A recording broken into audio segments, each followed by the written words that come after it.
Everybody, happy Sunday! Let's get this going. Ladies and gentlemen, welcome to church with a 2-drink minimum. Everybody ready? We're going to sing. Okay. 1, 2, 1, 2, 3, 4. Welcome to the church with a 2-drink minimum. Welcome to the church with a 2-drink minimum. We are interfaith, interspiritual, God optional. So relax and get ready for a celebration. Welcome to the church with a 2-drink minimum. One more time now. Welcome to the church with a 2-drink minimum.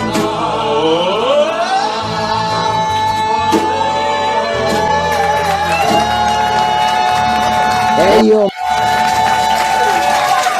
Everybody, come up with the name Human. Hey, Human. Going!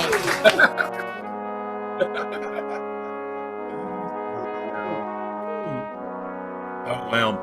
I'm having a cup of lovely iced jasmine. What is this? Sorrel. Sorrel tea. So cheers to your health. Yay! How's everybody Happy Sunday. doing? Happy Sunday. I know. It was a good, it was a nice homily today. Yeah, I was so excited about it, actually. We've had a great day together, starting with the homily. And you know what I took away from the homily? Well, oh, yeah. We wrote it down even. I wrote it down. Waking down and being weird. Waking down and being weird. Sounds about right. Right? Sounds about right. Well, that prompted a really great discussion over here because we were like, I was asking Glenn what his thoughts on waking down were. Oh, yeah.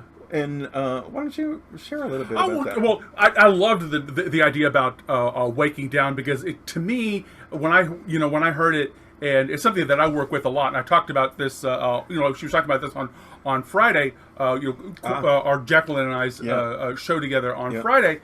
Here lies the peace of God. It's embodied presence. It's the physical embodiment of our humanity, of our our own living and breathing 3-dimensional divinity. I love so that waking into where we are, waking into place, waking into who we are, waking into what is ours to do, and settling in and relaxing into it. Because sometimes the idea of waking up gives you a sense of loftiness, or too much like overthinking, or like airy. And waking down to me has the more of the feeling tone that I've had when I've had a realization. It's sort of like a sinking into place versus a lifting off. Although it does feel lighter, it's like all good things. It's a paradox, right? Truly, if it's a paradox, you got yourself going here. That's awesome. I really enjoyed that conversation, and I liked being weird too because I like the word weird. I do. Well, being a squishy pagan is a weird. Yeah. Yeah. Well, I mean, it can be spelled W-Y-R-D. That's the Old English spelling. That's the Old English spelling, meaning sort of more a magical meaning, I suppose. You know. So we take those words to heart. Mystical, weird, being like mystical, and you can't really explain it. Can't really explain. What's going on. So. And that in combination with what mystery. It is a mystery. Being weird. With what you and Jacqueline were talking about the other night was, this whole weekend has just been full of enlightenment for me. And so when you and Jacqueline were talking about compassion for the human condition, and you were asking the question, how am I able to tolerate, the word you were talking about on Friday was tolerate the human experience. So I thought those were really great ideas to work with too. Yes, it speaks directly to self-acceptance, and self-care. Meeting you where meeting your life where it is. Having your own, owning your own spiritual practice. Oh yeah, yeah. Be about like she was saying. Be Jacqueline was quoting Shawshank Redemption. Be about living, or be about dying. There's really only two things we're doing here. Options. We're either about we're either about living or either about dying. And the Course in Miracles puts it pretty succinctly as well. When you find yourself on that spiral staircase to heaven, you either go up and wind up on the lawn in front of heaven, or she says once you've taken a step down, you don't even know you've done it. So the descent is one of moving into more and more unconsciousness, moving more and more into ignorance. And I'm going to talk about that today. Very good. Very good. You're also going to share a little bit about Ramadan because it's still Ramadan. Do you celebrate Ramadan? Yeah, everybody fasting, right? Everybody's fasting. Well, as you know, Ramadan is the month that they celebrate in Islam to remember when the Quran arrived on earth. When Muhammad, peace be upon him, was delivered, the message, the Quran came through Muhammad. And what's fun about that little bit is Muhammad couldn't read or write. Wow. When he started, and the angel who when he went into this cave and said prescribed this book, and it took about 40 years, but it started in Ramadan. The angel squeezed him into literacy. Hugged him. The angel hugged Muhammad and hugged him until he could read and write. Really? Isn't that interesting? So it's like the physical presence, again, that waking down, the physical presence, being in the physical presence of somebody who is enlightened or in a higher plane actually increases your skill level, right? Actually, we talk about it today is transmission, right? Oh, right. You've been in spiritual people's presence, and it's like, I'm getting something from you, So it was like that. So Ramadan is the month that we got the Quran. Do you know what month we got A Course in Miracles? Well, we just looked it up. you just let me know. So Do you remember what? Does anybody know what year the Course in Miracles started, or what she heard the voice and started writing it down? Anybody know what month it was? We even know actually the date. That's what's interesting. Oh, and it's on the ACIM website. Right? Yeah, it's on the ACIM website, so it's pretty easy to find. Well, October 21st, 1965. I know. I think I was in 4th grade.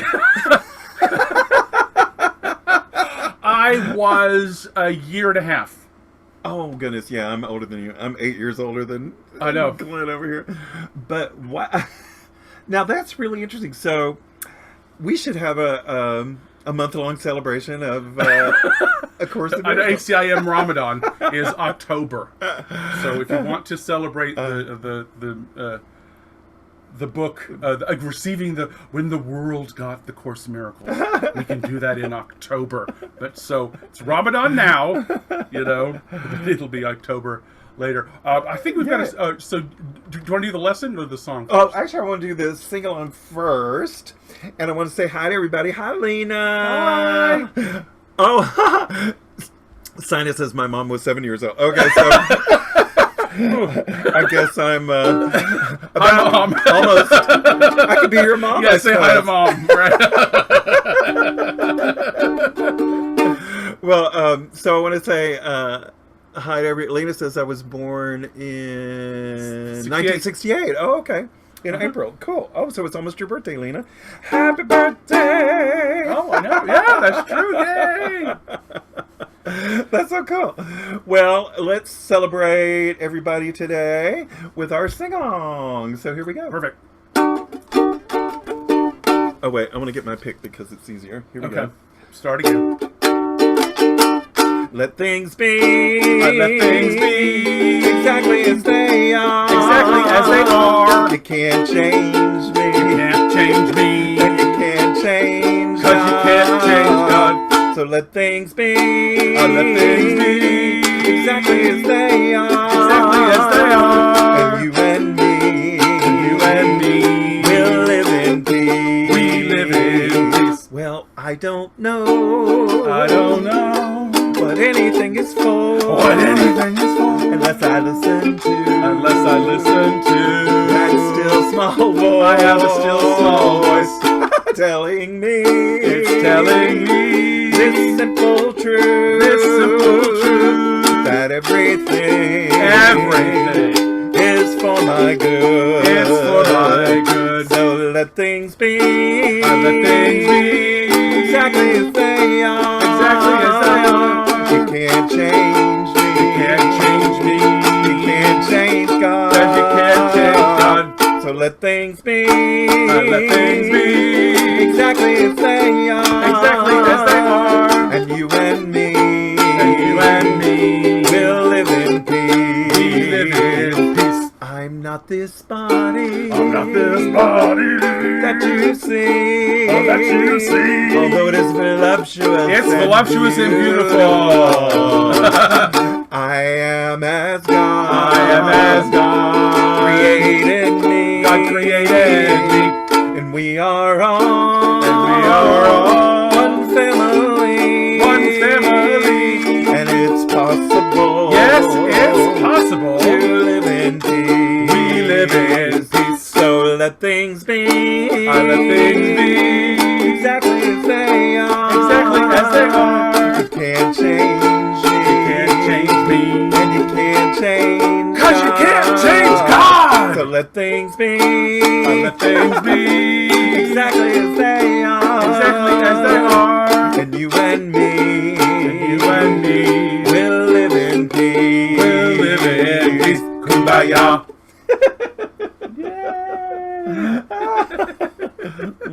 Oh, I know. My sweet husband. I love you. I always feel like we're sitting Here's on a, to love. Yeah, here's to love. I always feel like we're sitting on a rug. Like in Sunday school, you remember you sat on the little rug in the it was a basement in our church. In the basement, and you sat around and did the sing-alongs, and the Bible school teacher would have the zither. Did your teacher have a zither that played all the songs and stuff like that? I love that thing. I know. Isn't that that's fun? a great thing. I should get one of those. It was like this thing, and then you stroked it this way, right? And you had keys, and you pushed it. Oh, I love that thing. Thanks for reminding me. I thought that was the coolest thing ever. It does. And then she's sitting on the lap, and we're all around and doing the thing. It's just, I just thought that was so cool. It was so cool. I really love that. Really, really cool. Yeah, I'm gonna get one of those, and we'll play "Let Things Be" on the zither. Maybe I should play the zither. Maybe they all play I'll play the zither, and we really will turn into Tammy Faye and Jim. Tim and Tammy Faye, we have Course in Miracles. Oh God, that's funny. Well, I wanted to share another little thing that I did today, right before we came online with you. Oh, I know. We've had a busy day today. Yeah, it's been a busy day. I don't know if you've ever heard of this organization. It's called the Human Library. And what happens is people volunteer to be books, and then other people join the event who want to read the books, okay? So I am a book in the Human Library, and today they call it how you publish. So when you enter the room, you're publishing on a topic. So my topic today that I was publishing on was what it's like to be a trans minister with HIV. Mm-hmm. And I know it was really, really super interesting to have people actually from all over the world, because, we're doing Zoom everything these days, to have people from all over the world, ask me questions and discuss what this experience is like. And so one of the reasons why the Human Library does these kinds of things is to help people move past their own judgments about folks with whatever label Different or whatever people. it is. Yeah, diversity. So it's a diversity education program. Tool. Yeah.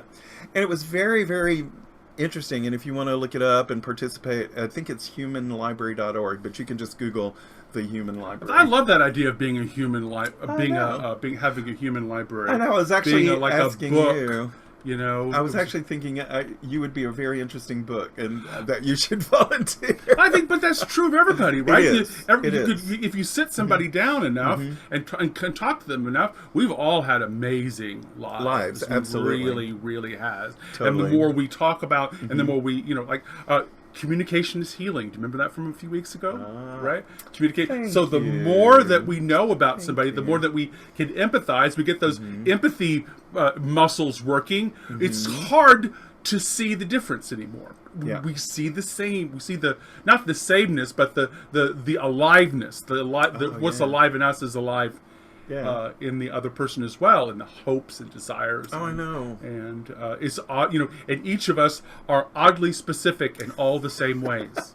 In all the same ways. Yeah. What do you mean? Well, yeah, we all want love. We all want true. connection. We all want to live safely and be able to express ourselves and develop our skills, or give back to the world, or contribute, or all those things. All of us want that, but we don't all want to or need to be carpenters or right. anything else. We need everybody's participation, and we need everybody to step up and wake down into who they are. Waking down. Wake down and be weird. I'm going to write a song, actually.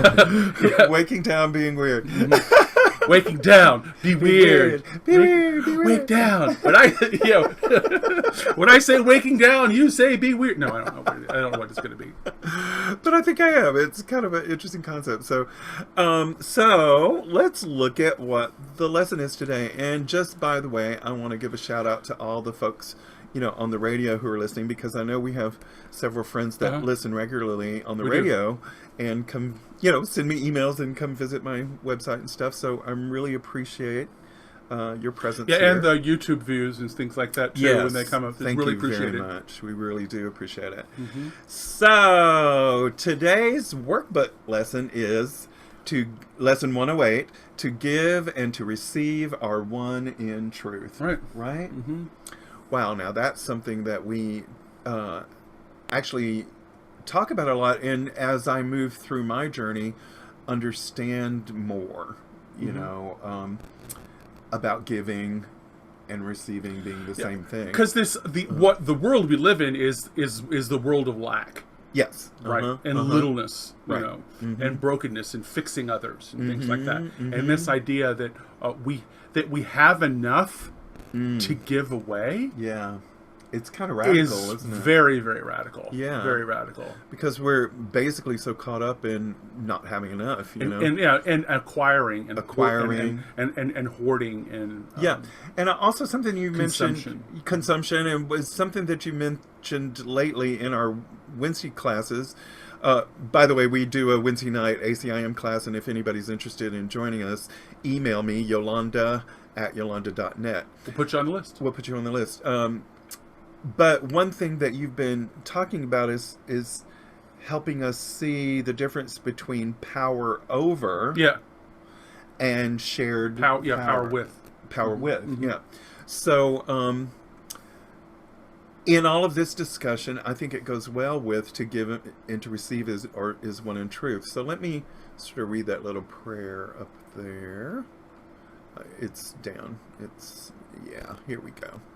So we begin the practice periods with the instruction for today and say, to give and to receive are one in truth. I will receive what I am giving now. Now that's... There's a realization. There you go. How do you want to live? What do you want to receive? And then it says, close your eyes and for 5 minutes think of what you would hold out to everyone. Really? Like, what would you hold out to everyone? Close your eyes and think about what you want to give to everyone. Yeah. And I like her suggestions here. She says you might, for instance, say to everyone I offer quietness. To everyone I offer peace of mind. To everyone I offer Gentleness. Yeah. And I think that is where Reminds me of your song, I Can Have What I Want. Oh, I love myself. Mm-hmm. Yeah, I love myself. I can have what I want, and I choose joy. I choose peace for all beings. Loka, somasta, sukino, bhavantu. May all beings be happy. Like, what do you want to give to the world? What do you want to give to the world? Yeah, I really the love that you are, right? Mm-hmm. Yourself, the very thing you are, is what we want to give, and we use symbols like hands and food and cars or pins or information. Mm-hmm. We use those as symbols of giving. Bliss vibes. Thank you. Bliss vibes. Yeah. So what do you want to give? Mm-hmm. What do you want to give? And be honest. That's what we'll receive.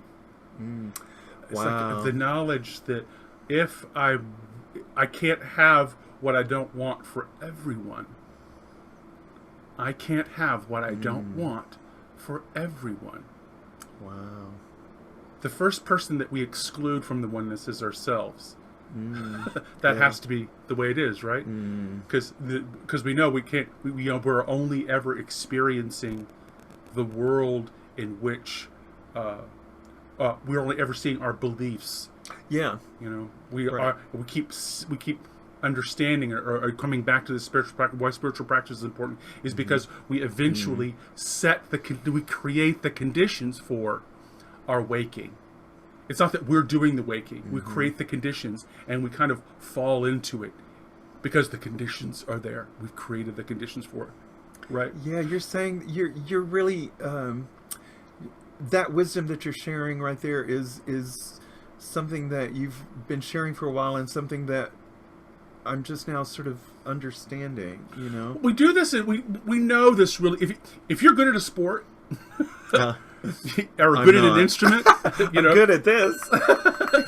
You know that you enjoy practicing, right? I do. Yeah. You enjoy practicing, and you get up and you do it really well, and you get better at the game by practicing, right?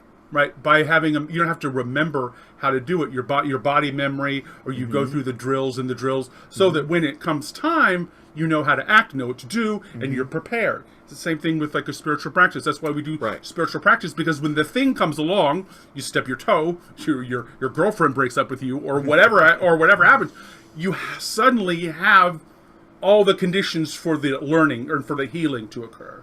Yeah. Right? Yeah. So we're creating the conditions. So we want to practice, not because we're going to give, not because we're going to give or get anything, but because it shows us and gives us what an actual experience of ourselves, which is love, or what is real, or what is present, or what is now.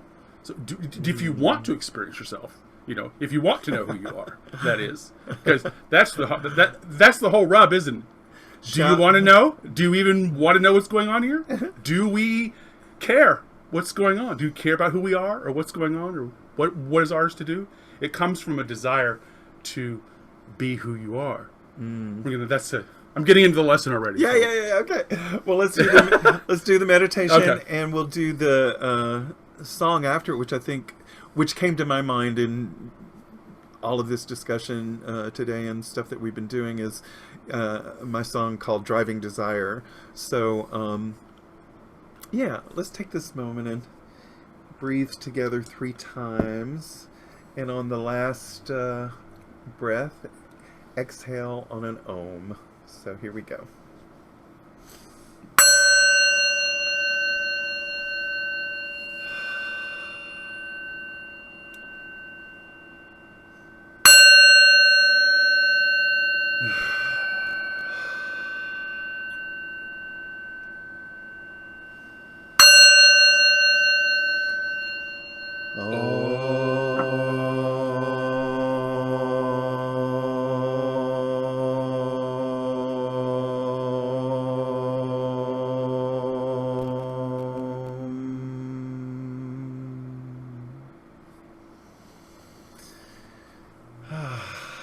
We, right here, right now, in this room, in this Zoom room, and on the radio, and to everyone that's listening.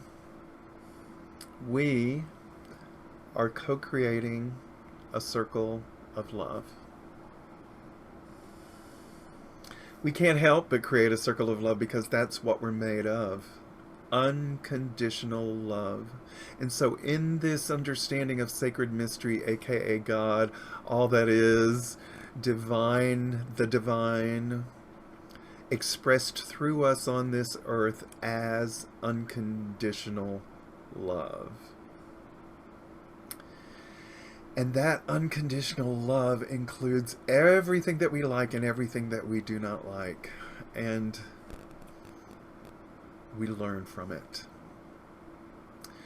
So we let and we visualize this unconditional love filling our vessels, or the wonderful bodies that we inhabit and use as learning devices. We envision this love filling us and overflowing out into our apartments or houses that we're living in, and to the people that inhabit, the people and animals and plants that inhabit this space with us. And this love flowing out of our apartments and our houses into the streets of our cities and into the world that we live in. This is a wide circle of unconditional love. In this circle, we acknowledge that we are seated on land that once belonged to our Native American ancestors. And here in New York, that is the Lenape tribe. And in Vermont, when we go to our house in Vermont, that is the Abenaki tribe. We also know, and we speak into the room, that Black Lives Matter and Black trans lives matter.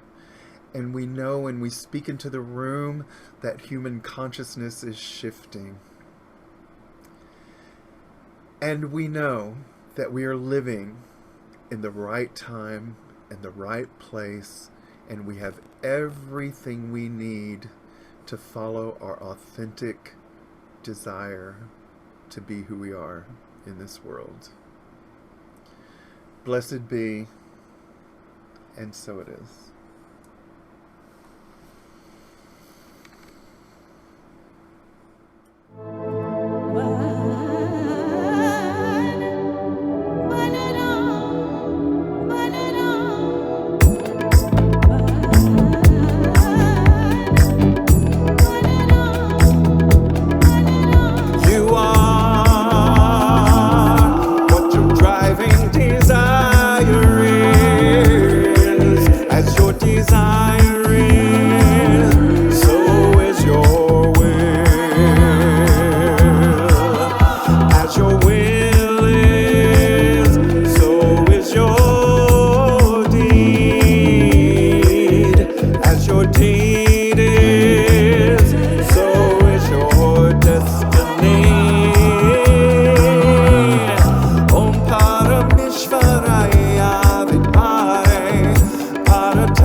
Tanno Brahma, Prachodayat, Tanno Brahma, Prachodayat.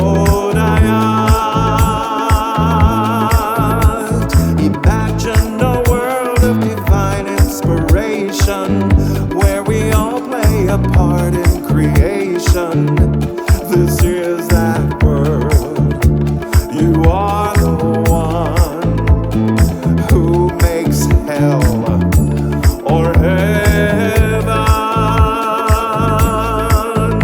You are what your driving desire is. As your desire is, so is your will. As your will is, so is your deed.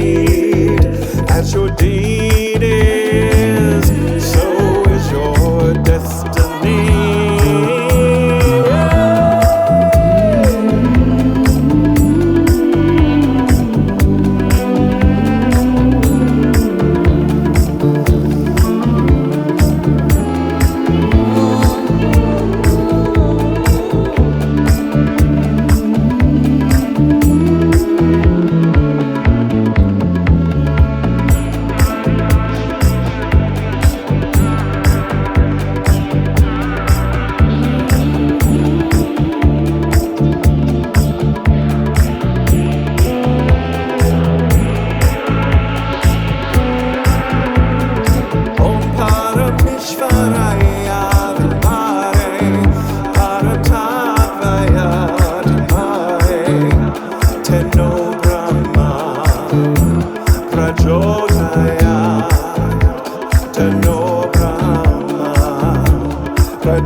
is your deed. As your deed is, so is your destiny.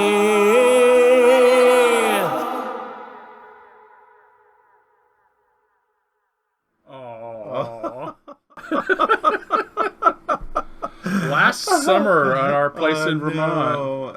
And also I get to share with you my work with kids, which means so much to me, you know. She really does dress up like a monarch butterfly, like a butterfly. and read books to children. It's absolutely great. I love having the opportunity to do that. So, yeah, makes me feel good about the future of our world. I know. Because I know and have great trust in our young folks. Mm-hmm. And in us. And it's a good thing. It's a good way to raise kids. Be about, what are you about? And we do that here a lot too. It says, what is your intent? Yeah. We speak to that a lot. That phrase, that poem that I was using, "You are what your driving desire is from the Upanishads. So when I read that, I was like, wow, that was great. Really cool. So let's see how this all ties in together. Yeah. And the Upanishads are huge. Yeah. There's really huge. Big, huge collection of good information. Wonderful and beautifully written poetry and spiritual truths. It's incredible. Did you know that you could read the Course in Miracles in a year if you read 12.8 pages a week? Well, I think Lena knows that.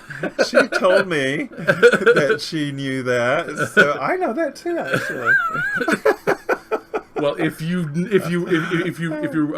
know that, then you will find yourself. We do the math. Ourselves. You will find yourselves in a shotgun shack. No, you'll find yourself basically in chapter 10. Cool. Chapter 10 is called "The Idols of Sickness." Wow. And this is the chapter on dealing with how do we deal with or manage or work with or understand what the material world is. Ah, yeah, okay. How do you work? How do you do this in a body? How do you do this with things? How do you do this with weather and sex and drugs and rock and roll? How do you? how do we live in the world? How can we live in the world when it's and understand that this is all passing? Yeah, right? This is all going away. Yeah. You know what the Buddhists call it the rise and fall. Yeah. Right. Mm-hmm. So, and she talks this time is talking about waking down. She says this is the chapter. This is section 2. It is called "At Home in God." Wow. I loved this idea. The other phrase in here that she says that she's going to say, and we're going to talk about a little bit, is returning your mind to God. Right. So, are you at home here? Are you at home as yourself? Are you a safe space for yourself? Wow, that's a good one. Because I know, right? Because some of us haven't been really good to ourselves, right? That's true. Right? That's true. You know, and we know, and I have eczema on my hands. Mm-hmm. So a long time ago, it was all up and down my arms and everything, but with medication and discipline, I cleaned it up. Mm-hmm. But I haven't completely cleaned it up because I won't finish it. I won't keep putting the lotion on. I keep forgetting, and I keep, and it's because it's nasty and it's you don't like greasy and stuff. So I don't like it. I know what to do if I want to have healed hands. Right. And yet I still have to remind myself that I'll feel better and look better and not freak people out with my bloody stubs of scratched up hands, frighten people. So I know that heals. So why is it so difficult to take action on my own healing? Hi, Jacqueline. Hey. Well, that's what exactly that concept, and we all know it, she calls an idol of sickness. Wow. to keep your brain occupied with sickness or managing a physical condition of something, because that's what sickness is, right? It's your body trying to restore balance because we've put it in unbalance because of the things that we believe and interact with. So healing your body in a sickness thing is an attempt to restore balance or to restore healing, and it hurts. Wow, interesting. Right? Okay. The wounds itch. Yeah, don't they? They do. You know, and so it's healing. There's movement there, and healing and change. It means change, and that can be a good thing or not. You know, it can be, or like we say in on Fridays, is it valuable? You know, it's valuable if you can see where it wakes us up. It's anything and everything. Its only value is how it can be seen or used or understood to help wake us up. That's what value means. Cool. Oh, sure. So why don't you? So we're on chapter 10. It's called The Idols of Sickness. This whole chapter is about the material world, and section 2 is called At Home in God, and we're going to talk about what it's like to be a God walking around as a human being. Love that. That's so. Why don't you read this part? Okay. The law of creation is that you love your creations as yourself, because they are part of you. Everything that was created is therefore perfectly safe. I love that.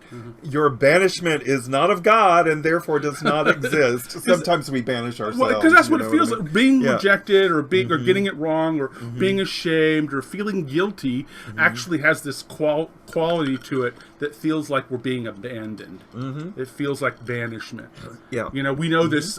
We can even the most one of the most famous quotes on the planet is why have you forsaken me? Oh, right. You know, Father. Father, why have you forsaken me? Yeah, yeah. Right, because that feeling of deep, that human condition, that feeling of deep aloneness is this idea of sickness. So she starts off this thing by telling us how to create, and that all things that are created are safe. So I love it. God, that's how God creates. God creates by loving things into existence. I know. And because we're eternal, we helped create everything. We created the world. We created. Right. I see where you're going with that. We're part of what's we're part of. The only thing we didn't create is ourselves. We create, and we help. We are joined with God in the creation and expansion of love, or the experience of love. Love creates as itself. So we are always creating, and we create magnificently when we create with God, or when we create from this wholeness. So not loving this creation, not loving our creation ourselves, or not loving the creation, she calls a split mind. Because it says, I love the things that treat me one way, and I don't like the things that treat me another way. Right. You know? So they're not of God, and they're of God, or whatever like that. Now, this is, or we have a split mind. Okay, and moving between the split mind feels like banishment. She offers you to an idea to stay in this physical being, this physical presence, to stay in this moment, because God hasn't left.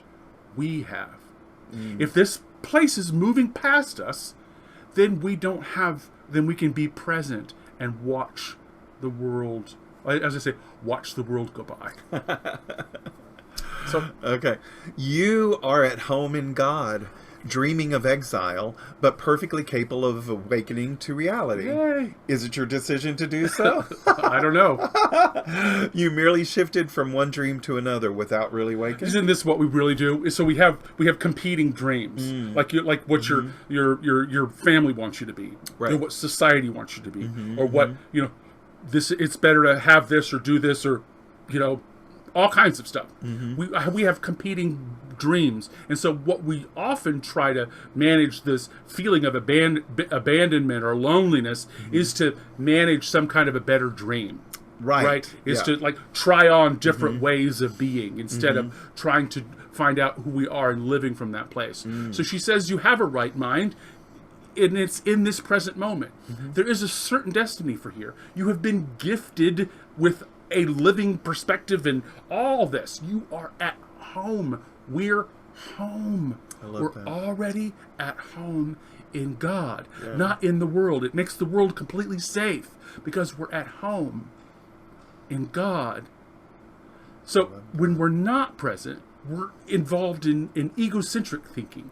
We're involved in taking. We're involved in attacking. And she calls this the dream of exile.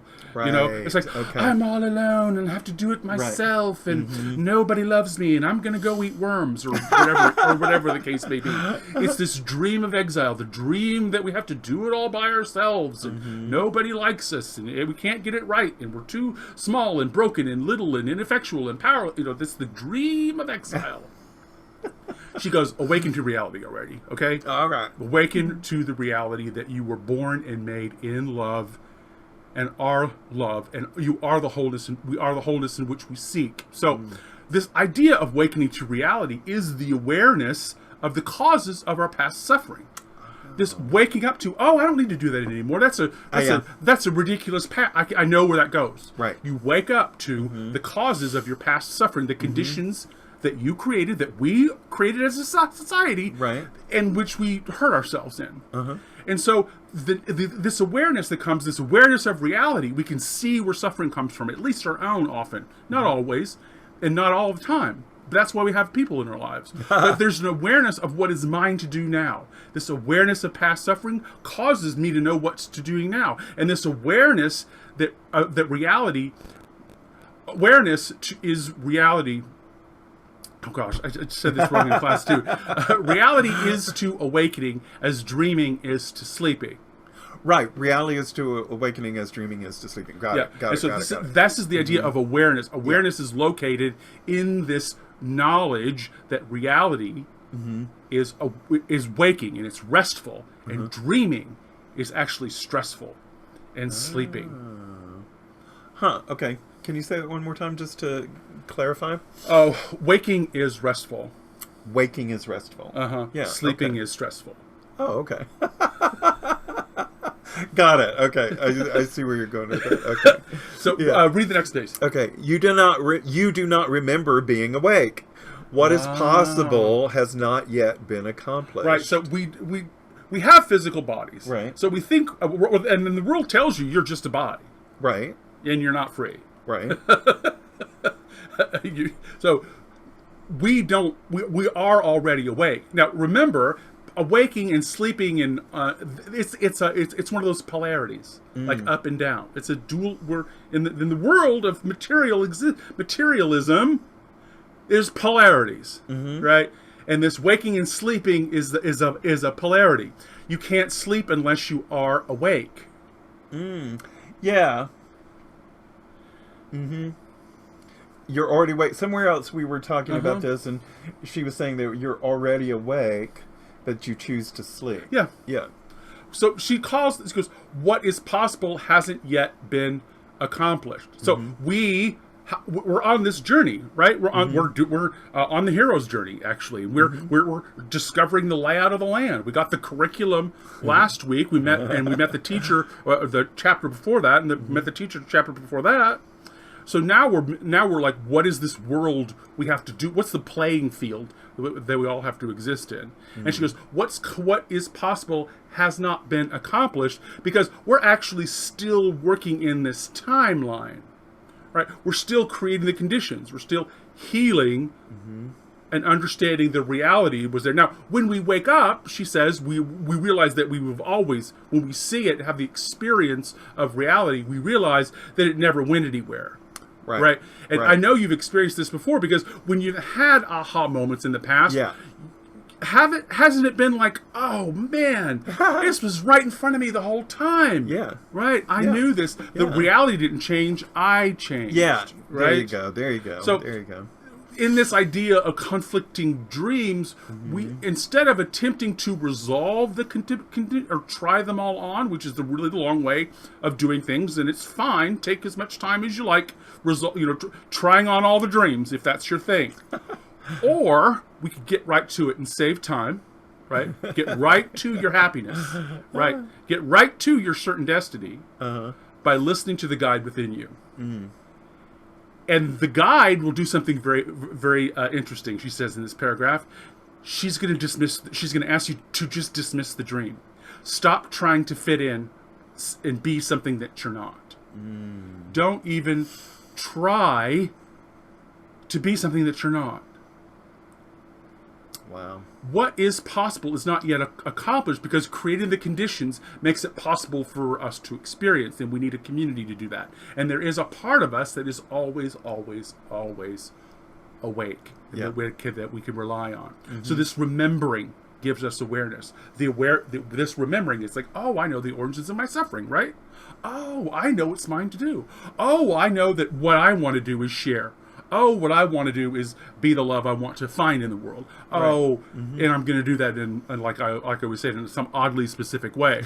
But, it's this remembering that everything's already good. Everything's already working for our awakening. Yeah. Everything supports our awakening. It is realizing that is this settling in. Is this what what we're talking about now? A way of would be waking down. I'm totally loving that. I know, isn't that cool? Term, yeah. So read the next bit. Okay, you will remember everything the instant you desire it. Wholly, WHOLLY. I love that. Returning your mind simultaneously to your creator and your creation. Right. Yeah, okay. Dreams will be impossible because you will want only truth. Right, because they won't be satisfying. Right? They're just not dreams really aren't satisfying. They just don't fill the criteria. The movie ends. So just to try to keep creating this, go back into the dream, becomes a futile journey. Useless journey. And so we're just not tempted. You can't get me to leave the moment. You can't convince me not to be myself anymore. You can't convince me that I don't want to be here. And that's really what's underneath all of this. Do we want to be here? Yeah.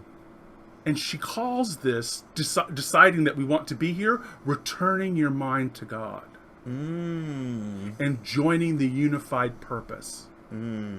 Joining this powerful creative force. Return our minds to God, to our right mind. Live from the altar. Live as yourself, wholly as yourself, in this body, in this time, in this place, as you, as us. And she tells us what the result is. If we're going to try this on, if we're going to return your mind to God, and join this unified purpose, she says we'll have some results. She says you will get to know other people. You will she says you will know your creations. Know them. Of the world you're living in, we will know how the web of life, the web of connection. We will see the connection. We will see and know others. And she says, we begin to have an interest in the living world, or the way that God is lived in the world. And she says that this is because we have a desire only for the truth. Only the truth will satisfy us. It is your will, if it be yours, to return your mind to God and His creation. It is our will. That's what we're really looking for. We're really, really looking for a way to let go of performing Glen, or wondering who Glen is, or trying to get Glen to please, or be able to be good enough, or right enough, or having enough boxes checked in order to get approval, or get connection, or be worthy of your love, or to own my own presence, to own what I do and say and feel in the world, and to be God living me. Woo! Let's drink to that. Amen. Cheers, a human. A human. A man, a woman, a human. All of it. So, just a reminder, you're listening to Reverend Glen Gano, Yes, your favorite anarchist preacher, and this is Church with a 2-drink minimum. And I'm Reverend Yolanda. I want to share a song with you. Yeah, let's go back to the room that I want to see. I know. Hey, George is here. I didn't see George before. Hey.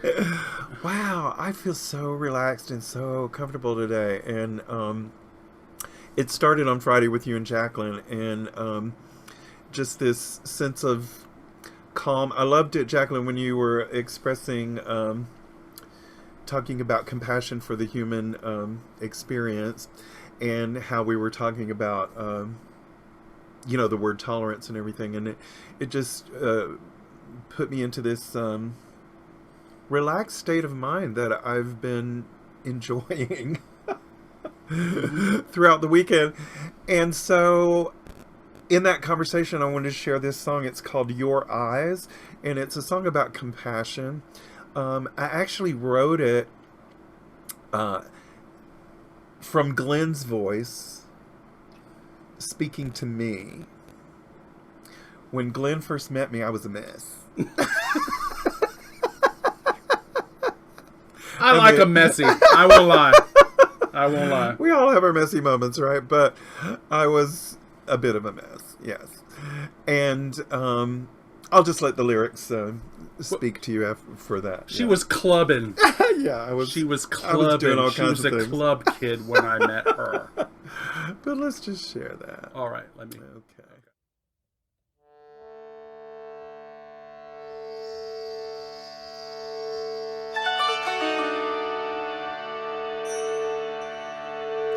I wish you could see what I see in you when I look into your eyes. Om tare tu re swaha. Om tare tu re swaha. Om tare tu re swaha. Om.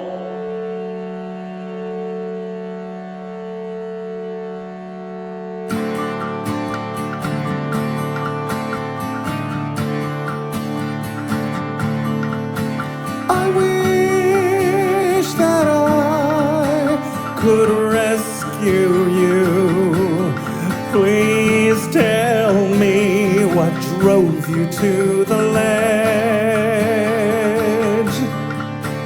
What happened that shattered your dreams, triggered the pain that now plagues you? I wish that I could convince you that you don't deserve to suffer. I see the power in your eyes. They're the windows to your soul. Your eyes are the windows to your soul.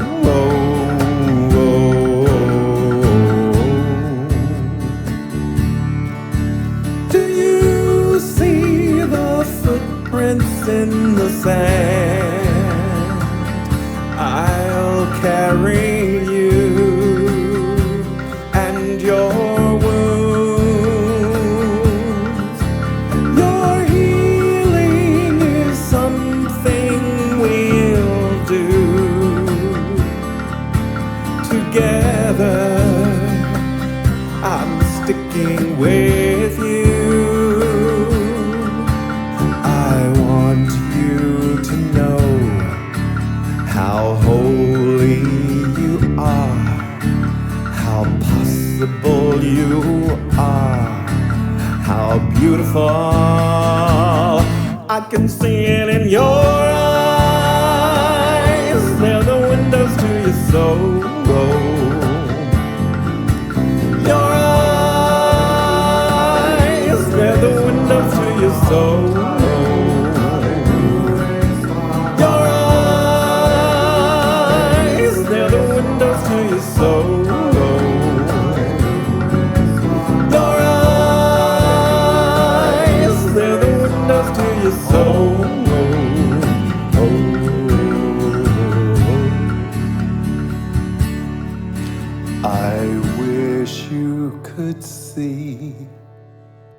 I see in you when I look into your eyes.